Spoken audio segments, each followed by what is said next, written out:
You're sitting on the edge of the couch. The television hums. Your chest feels heavy. You watch them stare at the floor. You realize they're already gone. The silence suddenly feels louder than any argument you've ever had. You start asking the quiet questions. Why does this keep happening? Did I push too hard? Is this just how love ends? Am I the problem? Honestly, it's not what you think. The avoidant discard isn't a calculated punishment.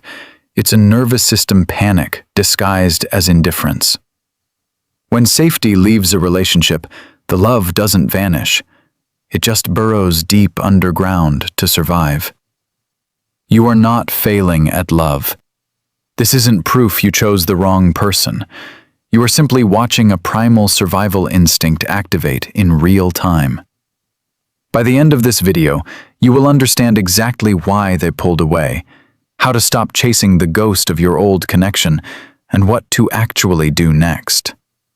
Let's get into it. Most couples believe the avoidant discard is a cold, conscious choice.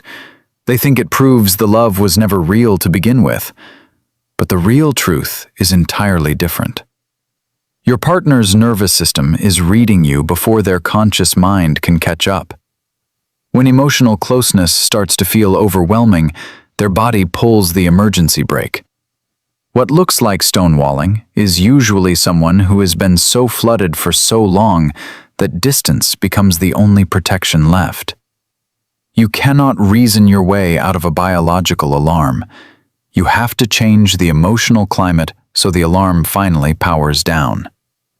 This reframes the entire struggle. The chase stops. The clarity begins. Here's the thing. It all makes sense now. Here's the part no one talks about. The phantom wall of overwhelm. Most couples fall into the trap of treating distance like disinterest. They assume silence means the relationship is dying. But beneath the surface, it is almost always an autonomic nervous system override. When intensity crosses their internal threshold, their brain registers closeness as a threat to autonomy, and their body shuts the door before they can think it through. Not a breakup, not a loss of affection, not them realizing you're fundamentally flawed, just a nervous system screaming for immediate regulation. The disconnecting response sounds demanding. You say, "We need to talk about where we stand right now." It raises their heart rate. The connecting response sounds spacious. You say, "I can feel you pulling back. I'm staying right here." It lowers their defenses. And when you do that, the walls between you start to come down without either of you having to say a word. And this is the one most couples never figure out. The myth of the cold exit. Most people in relationships treat the final withdrawal as a sudden event. They replay the last 2 weeks hunting for the exact breaking point. But emotional distance isn't built like a brick wall. It's built like scar tissue. It forms slowly over hundreds of tiny moments that never got properly repaired. When one partner absorbs the tension while the other quietly avoids it, the brain starts filing away quiet warnings. But here's what changes everything. The discard is rarely about your worth. It's about their capacity finally maxing out from unspoken emotional weight. In the old cycle, you panic. You say, "Why are you doing this after everything I've done?" And he feels trapped by the sudden guilt. In the new cycle, you breathe. You say, "I know this feels heavy. We can pace it together." And something in him whispers, "Maybe I don't have to run to finally breathe." That's the shift that turns a relationship that feels like a negotiation into one that feels like a refuge. This is where it gets really interesting. The hidden plea in the push away. Most people interpret avoidance as a direct rejection. They hear, "leave me alone," and translate it into, "you don't matter." But attachment science reveals a completely different story.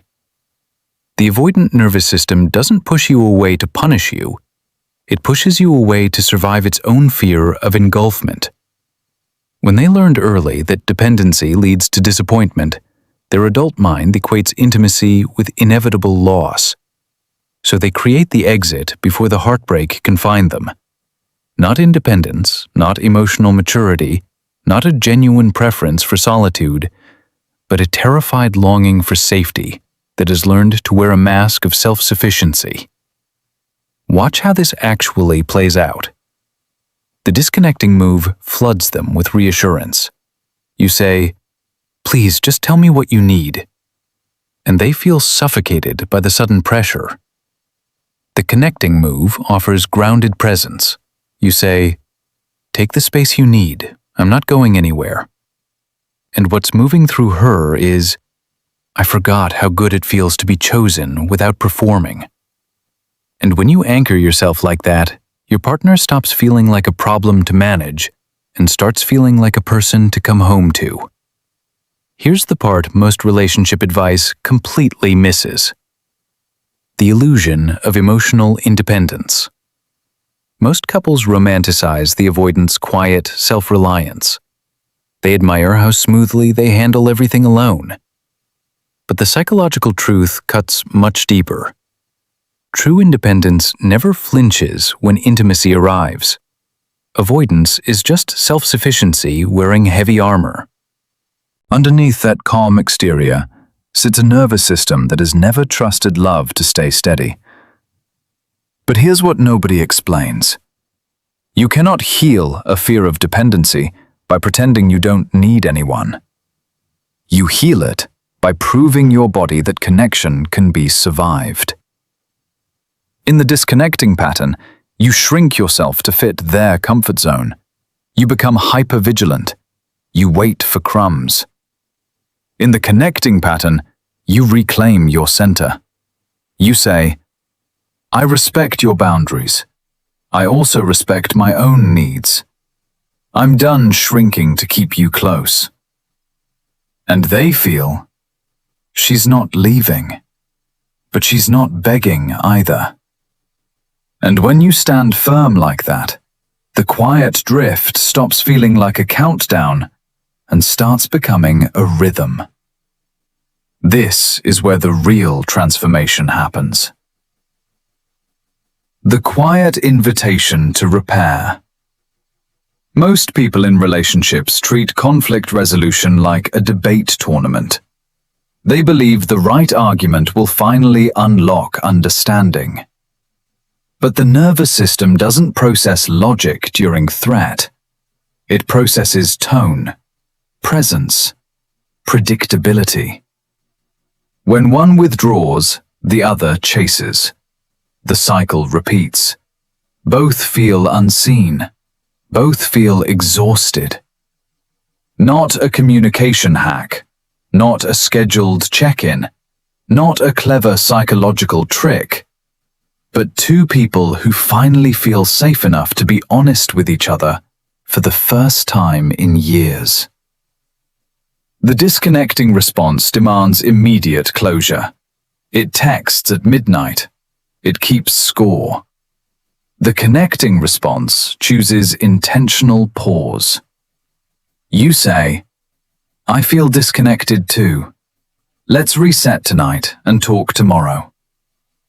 And his nervous system quietly registers, she's offering a bridge instead of a test. This isn't a behavioral technique. It's just what an emotionally available person does when love meets resistance. And when you do that, the walls between you start to come down, without either of you having to say a word. This isn't a checklist for managing someone else's attachment wounds. It's an invitation to become the kind of partner who doesn't abandon themselves when the room gets quiet. When you internalize this, you stop reacting to the distance and start responding to the fear beneath it.